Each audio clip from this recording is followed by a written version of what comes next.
Muy bien, pues vamos a seguir porque tenemos en este momento, en este estudio, a quien saludo con muchísimo gusto, al licenciado Esteban Guevara Montiel, a quien después de años y además después de, no creo que tengas inconveniente en que haga yo la referencia de este virus que te cayó como el de Barrett, ¿es? Guillain Barrett, que pues es mortal en muchas ocasiones.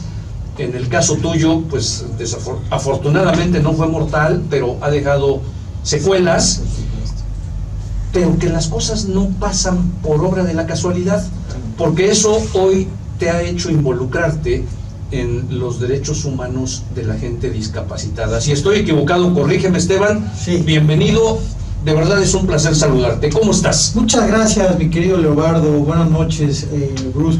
La verdad es que muy contento y muy agradecido por tu invitación. Estos son los foros que realmente necesitamos para dar a conocer todo lo que estamos haciendo. Y como bien dices, en diciembre del 2012 me atacó un virus llamado Guillain-Barré, que es realmente muy poco conocido, es altamente mortal, tiene un índice de mortandad del 80-90%, o sea, de 10 mueren 9, sí, muy alto, sí. Es más mortal que el cáncer, que la propia neumonía, sí. Y precisamente no está catalogado como una enfermedad como tal, sino es un conjunto de síntomas, por eso se llama síndrome Guillain-Barré. Es un síndrome que ataca de manera fulminante, desencadena en una parálisis súbita. Va al sistema nervioso, totalmente, ¿no? Sí.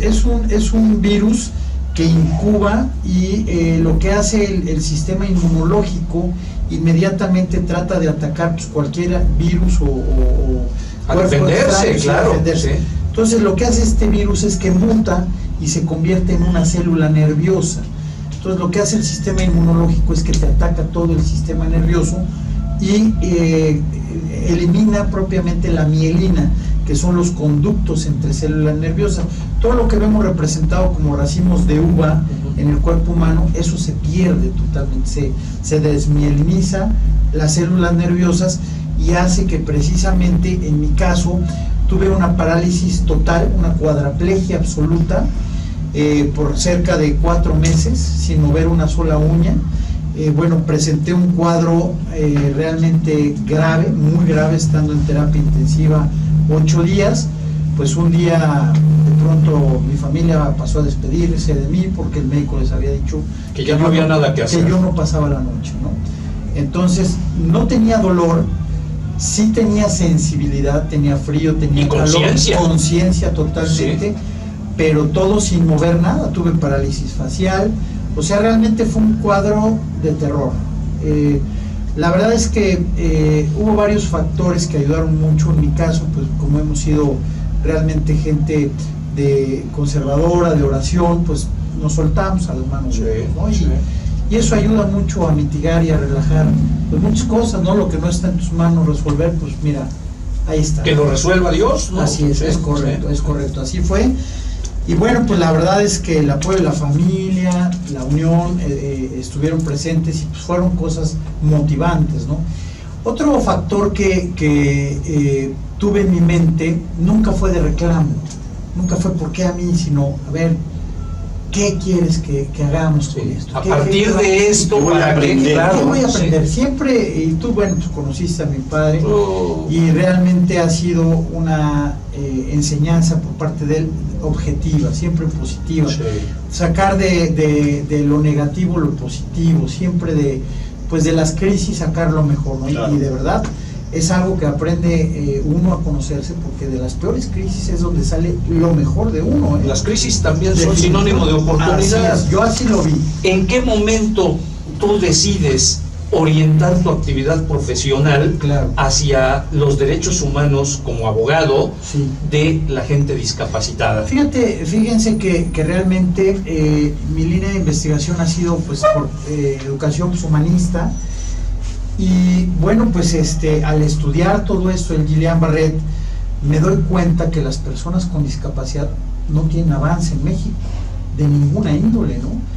Entonces me fui a estudiar mi doctorado en Derecho en la Universidad Autónoma de Tlaxcala, y bueno, pues trabajando con personas de alto perfil de los derechos humanos en México, como fue el doctor José Luis Soberanes Fernández, mi director de tesis, que fue el doctor Luis Armando González Plasencia, que fue dos de los personajes más relevantes a nivel nacional. Es correcto. Entonces, pues fuimos guiando esta parte, yo les manifesté mi inquietud y nos volvimos especialistas en el Tratado Internacional de las Personas con Discapacidad, que es la Convención sobre los Derechos de las Personas con Discapacidad. Entonces, al hacer el estudio de este tratado internacional, pues nos damos cuenta que en México hay letra muerta. Me pongo a estudiar la normatividad en Puebla, precisamente, y me encuentro con una ley de inclusión de personas con discapacidad escrita en el periodo de Manuel Bartlett. O sea, reciente, ¿no? No, pero déjalo, o sea, lo importante es que fue previo a la firma del Tratado Internacional. O sea, eso es lo más curioso. Había una visión que haya sido letra muerta porque lo crean con su reglamento y establecen un consejo consultivo donde el presidente era el gobernador, pero nunca se llevó a cabo. Nunca hubo una primera sesión, nunca se estableció la mesa. Solo una buena intención. Nada más en eso. Bueno, llega en esa ley establecen que había un 10% de personas con discapacidad en Puebla. El 10% de la población era persona con discapacidad en el estado de Puebla. Y aplica en términos generales al país, ¿no? Sí, mira, la Organización Mundial de la Salud establece que es el 15% de la población mundial, incluyendo México, con metodologías precisas, que ha diagnosticado la Organización Mundial de la Salud, el 15% de la población mundial. Desafortunadamente a México nos asustan las cifras porque generalmente son cuestiones para erogar recursos, para gasto, y sobre todo son cifras electoreras que no representan. Para pedir, claro.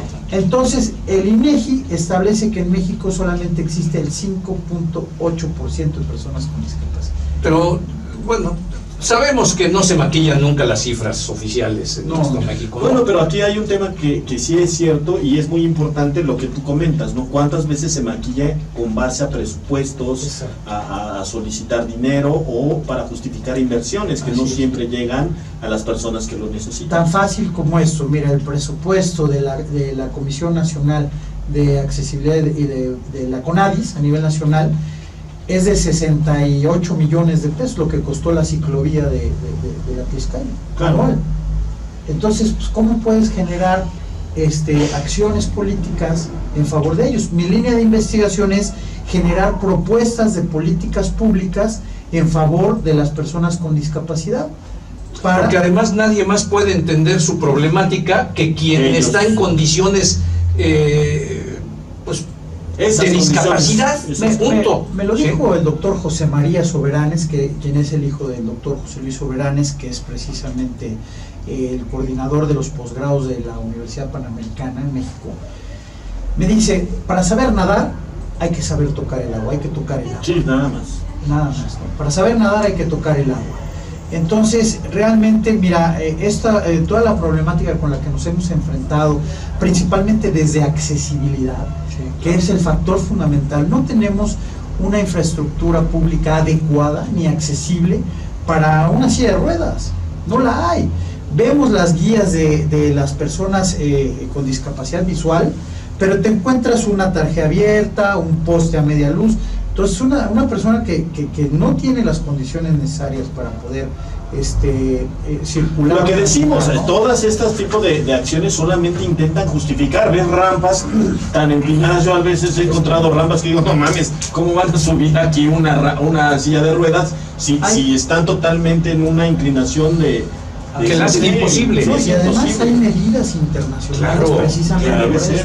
Y esa es otra línea, otra política pública que yo propongo, que es propiamente la interacción e interrelación de organismos públicos con privados, emanado propiamente de una iniciativa del Estado, para que tanto sector privado, público, academia, hospitales, le entren a lo establecido por el Tratado Internacional.